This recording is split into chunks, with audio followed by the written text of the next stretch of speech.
This report is based on a true story, and it was taken from a Brazilian channel called Impacto Red and was translated into English. This occurred in Rio Grande do Sul, Gramado, Brazil between 2014 and 2018. All the credits to the channel. Channel link in description below. The images in this video are just illustrations. I used to work at a hotel in the Serra Gaúcha, Brazil. I was married and 33 years old at the time, while my wife was 28.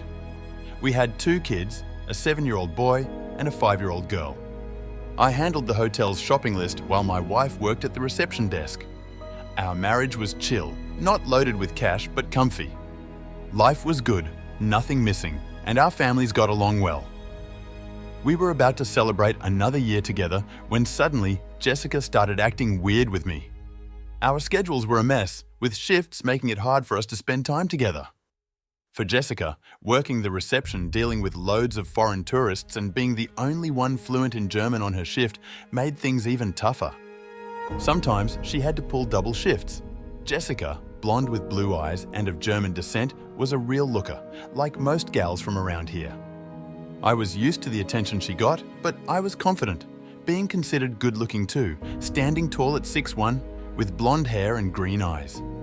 Back in the day, folks knew us as the Barbie couple, the perfect pair, they said. I got hit on a lot, but I never strayed because Jessica was all I needed, and I was always faithful to her. After a few months of noticing changes in Jessica's mood, we finally talked, and she spilled the beans about her dream to see Europe and a job opportunity in France. She really wanted to go, but she couldn't take the family. At first, I got nervous and told her she was nuts, worried about our kids. But she trusted me and thought it'd only be for 3 months. After some hesitation, I caved in, thinking it'd just be a work thing. But after 3 months, she asked for 2 more. I was stressed out, and the kids cried every day missing their mom. When I called Jessica, we argued, and she said she needed more time to figure out her life and that she really enjoyed her time in France. That's when I found out from one of her friends that a hotel guest was sending her notes, inviting her over to his place in France. I was furious. I texted her to stay there as she wasn't welcome back home, and I asked for a divorce. She tried to reason with me, but I wasn't having any of it. The kids were suffering, and her friend confirmed my suspicions. From then on, I pursued the divorce and realized I needed to move on, even if it meant closing a chapter of my life that I once thought was perfect. I simply told her, "Look, Jessica, I don't care anymore about what you're doing or who you're with. Just accept the divorce and give up custody of our children, or else I'll bring them to you." It was clear that she didn't want to keep the kids, as it would disrupt her teenage romance. Despite being reluctant, after talking to my father-in-law and mother-in-law, she eventually agreed. So 2 years passed since my wife left the kids and me to pursue a teenage relationship with a stranger. It was 2 extremely difficult years for me. My son was 9 now and my daughter 7, and they barely remembered their mother. Jessica's parents helped me a lot and were as upset as I was at the time. We moved forward during those 2 years.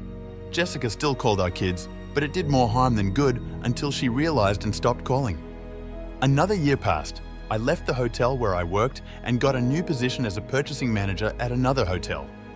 It was great. Not just for the salary, but also to leave behind a place full of memories with Jessica. My kids were growing up, and I could dedicate more time to myself, even starting to go to the gym. Around that time, I even met someone else. I remember arranging a date with this woman I met at the gym. I left my kids with my ex-mother-in-law and agreed to pick them up the next day. When I went to get them, I was shocked to see Jessica there.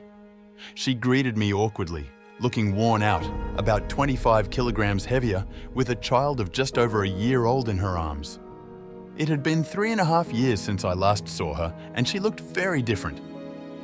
We spoke briefly, and I avoided prolonging the conversation. She asked to leave the kids there for a little longer, and I agreed to pick them up the next day. When I returned, my mother-in-law informed me that Jessica wanted to move back in with her, giving up on returning to France. According to my ex-mother-in-law, her husband was possessive, didn't let her work, and cheated on her. Jessica had to lie to leave France, claiming that her father was gravely ill. I interrupted my mother-in-law, saying I didn't want more details about Jessica. I decided that my kids would continue living with me and she needed to be notified of that. My kids still talked to Jessica, but she was treated like a distant aunt, someone who lived far away. I believe that was the biggest punishment she could have had because my kids had more intimacy with their grandmother than with their own mother. The next day, I stopped by my mother-in-law's house to pick up the kids. Jessica saw my girlfriend and was disappointed. I was 37 years old, Jessica was about to turn 33, and my girlfriend was 27, younger and much more beautiful than her. If you want to have your story told here, send us via email. The email address will be on the comment below. Subscribe to our channel, give it a like, hit the notification bell, and until next time, keep evolving.